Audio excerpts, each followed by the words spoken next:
It was October of '93, and the air already tasted like metal and coming snow. We were 20 miles past the last known survey marker in the Bitterroots, deep in country where the maps turned blank, hunting for beaver that hadn't learned the smell of man yet. The isolation wasn't peaceful. It was a smothering weight that pressed down from the endless canopy of spruce and lodgepole. Our cabin, a temporary lean-to of stacked pine and mud chinking, was perpetually cold, the floor damp, smelling eternally of stale sweat, cheap rot-gut whiskey, and the sweet, musky odor of the raw hides we stretched by the sputtering fire. My hands were perpetually cracked and weeping, coated in a mix of rendered grease, river ice, and dried blood that wouldn't wash out. That routine, wake before dawn, eat hardtack, check the lines, set new bait, repeat, was the only thing holding the madness back. Silas, who kept the books, was the one who insisted on dragging his razor out every third morning, though his face looked perpetually sour, like he'd chewed on a lemon rind for 10 years straight. A strange obsession with civility out here in the savage silence. Davy was younger than us, built like a mule, and didn't speak much, just grunted and moved traps with terrifying efficiency. He had the unsettling habit of looking up, scanning the high timber line, even when the sky was clear. Just checking the birds, Elias. He'd grumble if I caught him watching the shadows that pooled between the massive trunks. I preferred not to ask why the sight of a shadow worried him so much. Silas had spent the night before talking about the old local tales, the kind the handful of Salish families who still tolerated trappers would whisper over cold tobacco. Not wolves, not grizzlies, but the shadow walker, something ancient that resented fire and metal, something that hunted without need. We laughed at him, mostly, calling it whiskey talk, but the woods out here had a weight to them, a silence that wasn't natural. We were used to the nervous chirp of chickadees, the hurried chatter of a pine squirrel. But here, the sound was muffled, as if the air itself was thick wool soaking up every noise that wasn't our own labored breathing. We were 3 days into checking the northwest line, following the frozen course of a creek that was barely a trickle. The day was brutal, the kind of cold that made your teeth ache and brought tears to your eyes. We reached the first of the choke points we'd built, a half-ton log barrier we'd rolled into the creek bed weeks ago, designed to force the beavers toward the main set. It was heavy enough that shifting it required 4 men and a pry bar, and we were only 2 that day, Davy having stayed back sick. But when we rounded the bend, the log wasn't there. It was tossed 10 feet to the side, resting awkwardly on the frozen bank, looking like a discarded matchstick. That wasn't just floodwater or settling ground. I walked closer, my breath clouding white, and the smell hit me.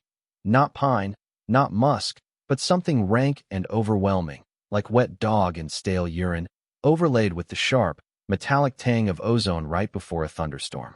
Then, at the edge of the flattened mud where the log had been, I saw the indentation, unnervingly wide, impossibly long, and too defined to be a bear.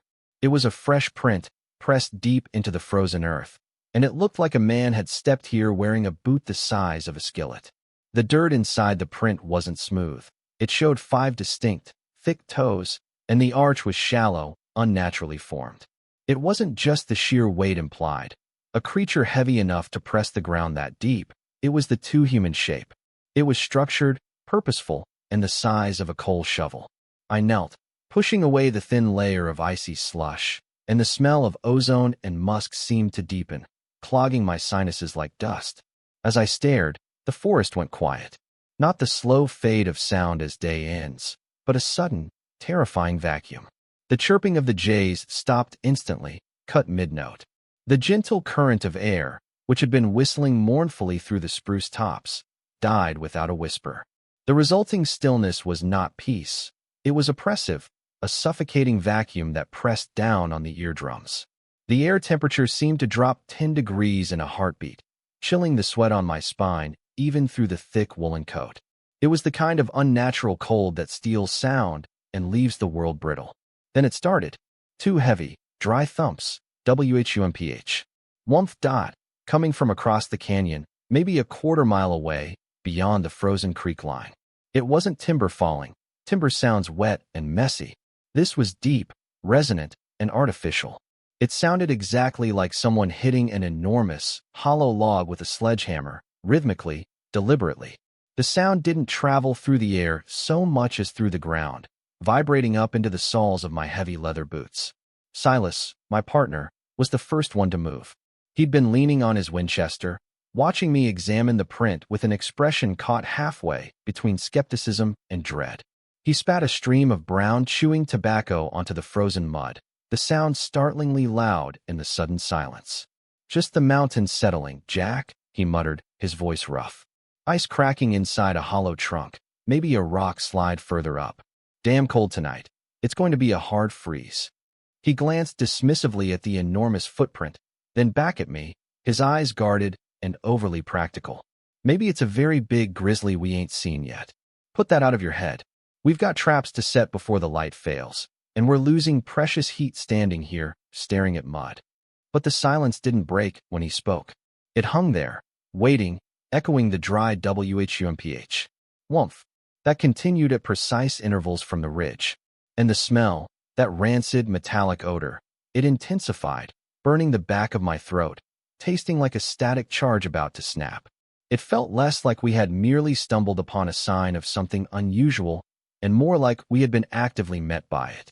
We started walking again, faster than we needed to, trying to regain the rhythmic crunch of boots on snow that had been lost in the initial panic. I kept glancing over my shoulder. The trees seemed closer than they had a moment ago, their shadows lengthening unnaturally fast.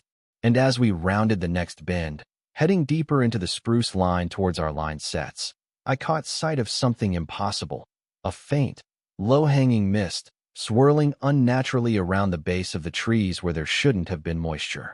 And I knew, with the horrible certainty of cold iron, that the cold that paralyzed the woods wasn't just the weather. The air wasn't just cold. It was inert, the kind of stillness that precedes a crushing weight. The oppressive chill, smelling faintly of ozone and pulverized pine needles, wasn't confined to the mist anymore. It was everywhere.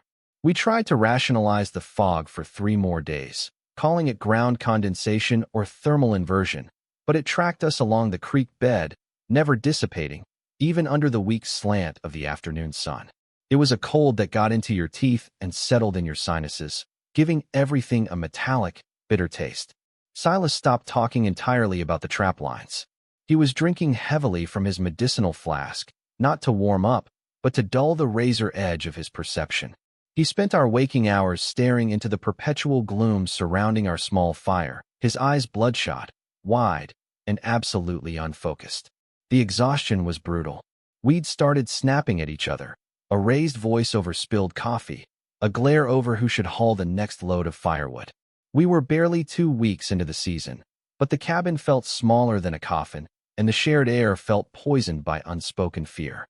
The sounds started on the 4th night after seeing the mist. They weren't the expected sounds of the forest. No shifting timber, no distant howl. This was heavy, deliberate, and wet. It began as a rhythmic thump, drag, thump, drag, sounding like a massive, sodden sack being hauled over the frozen ground just beyond the faint reach of the firelight. I pressed my ear against the rough-hewn log wall of the cabin, feeling the vibrations travel through the dry wood. It wasn't outside. It felt pressurized, pasted against the outer surface. Then the drag sound changed into a deep, low shaving noise, like enormous, blunt talons or fingernails scoring the bark just above where our heads rested. Silas was sitting on his cot, rifle clutched, but he wasn't aiming it at the door or the window slit. He was pointing the muzzle towards the stovepipe hole in the ceiling.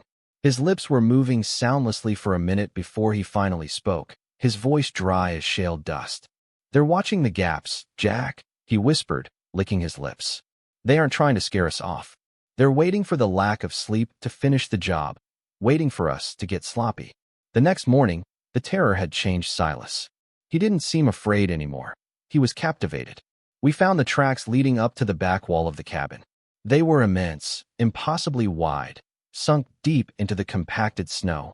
Not deer, not moose, and certainly not bear. They walked right up to the timber, paused, and then vanished abruptly into the denser shadows of the surrounding cedars. Silas spent an hour measuring them with a piece of scavenged twine. His face was pale, his eyes gleaming with a dreadful excitement I couldn't understand. He just kept murmuring the same phrase, "Oh, us." We pocketed the twine, refusing to let me see the measurement, as if the physical knowledge of the scale would somehow protect him, or perhaps make him closer to whatever was hunting us. We didn't speak of the tracks again when the sun dipped below the ridges, dragging the temperature down with shocking speed. We focused on routine, trying to force a sense of normalcy back into the suffocating silence, checking the traps near the creek, boiling river water for the evening meal. But the silence that night felt wrong, heavy, like waiting under a collapsed ceiling for the final timber to snap. Silas sat opposite me, leaning against the cold stone hearth, slowly cleaning the long rifle. He wasn't whistling or humming the usual broken tunes. His movements were precise, slow, almost ceremonial. I was stirring a pan of bitter beans over the meager fire when the sound came. It wasn't a crack or a howl or the snapping of a dry branch underfoot. It was a singular, deep thump, not near, but close enough that the packed dirt floor of the cabin shuddered faintly beneath my heavy leather boots. It was the sound of something impossibly dense landing flat-footed.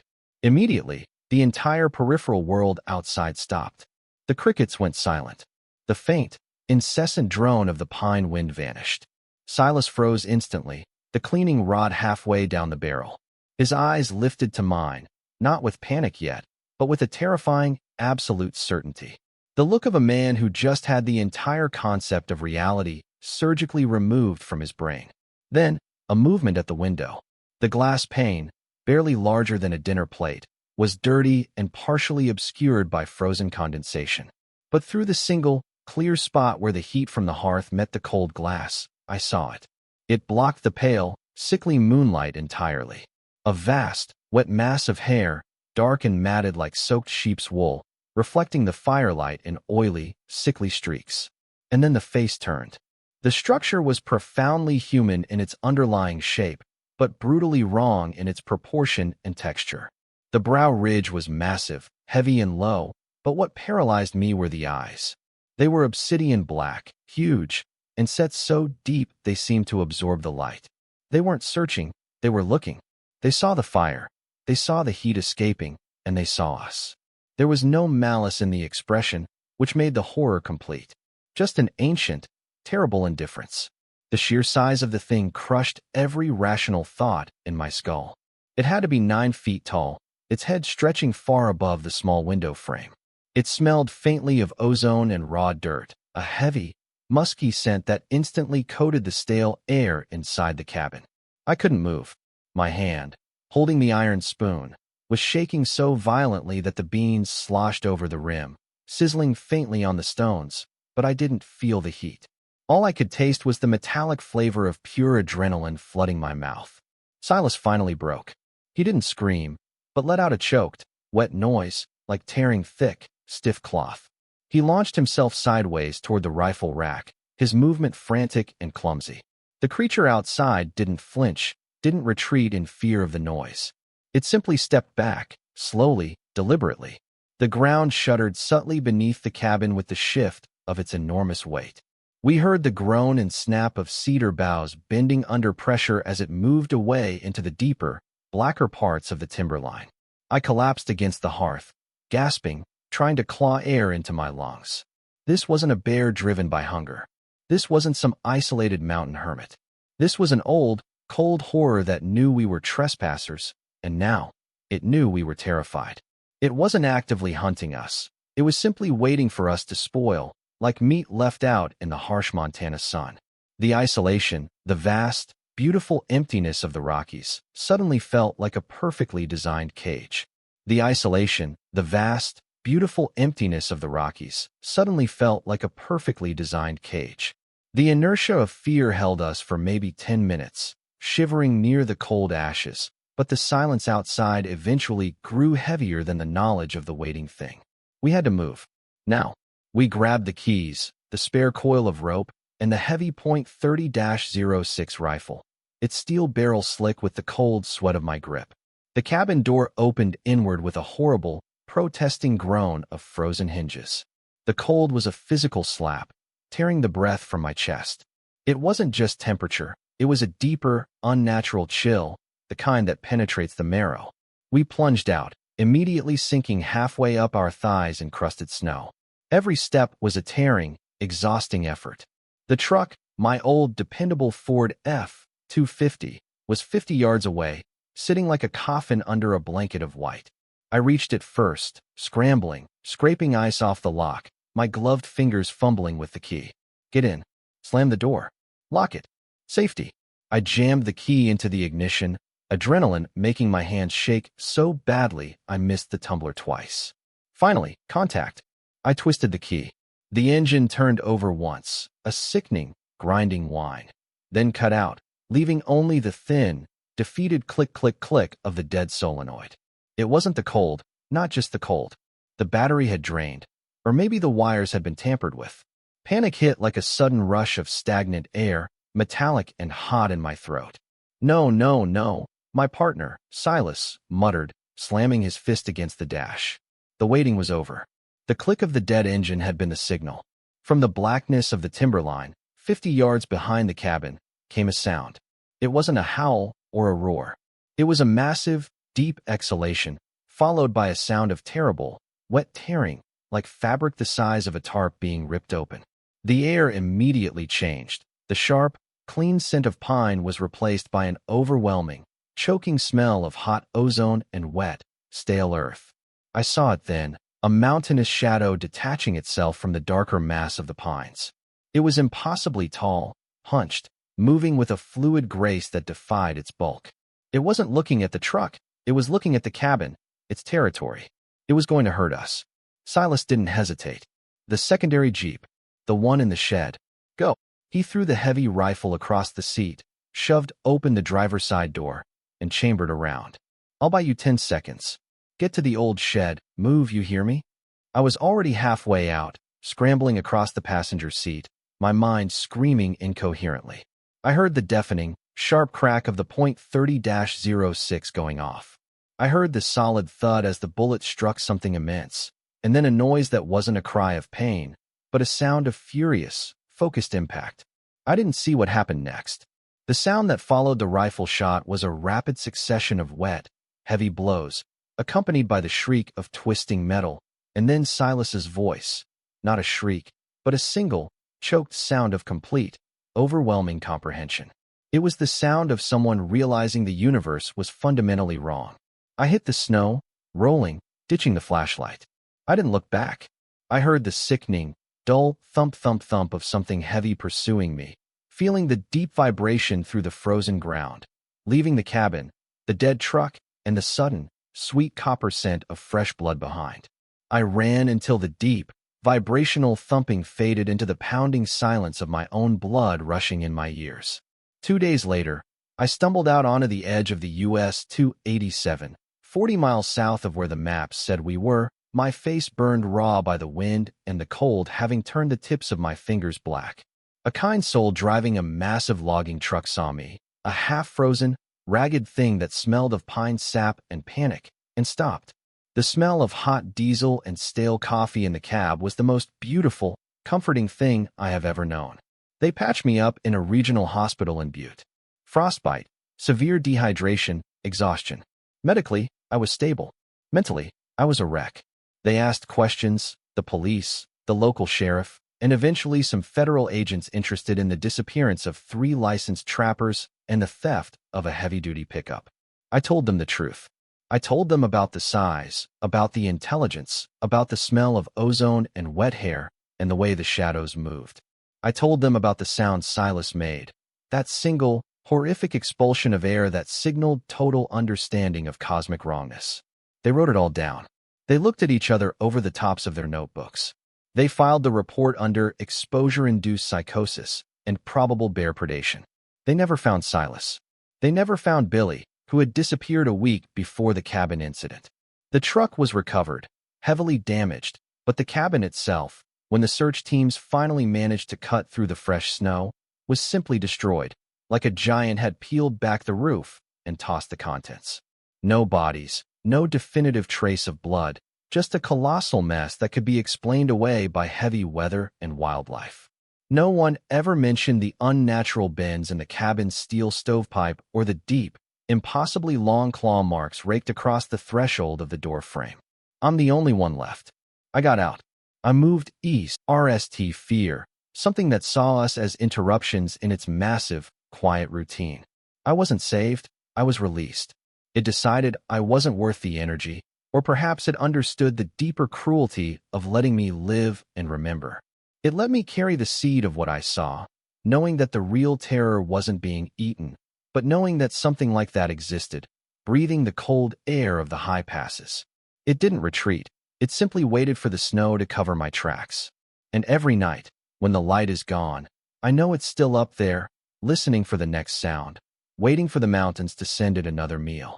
I can still feel the faint, dull vibration in the floorboards sometimes, reaching across the miles, reminding me that the world is much bigger and far hungrier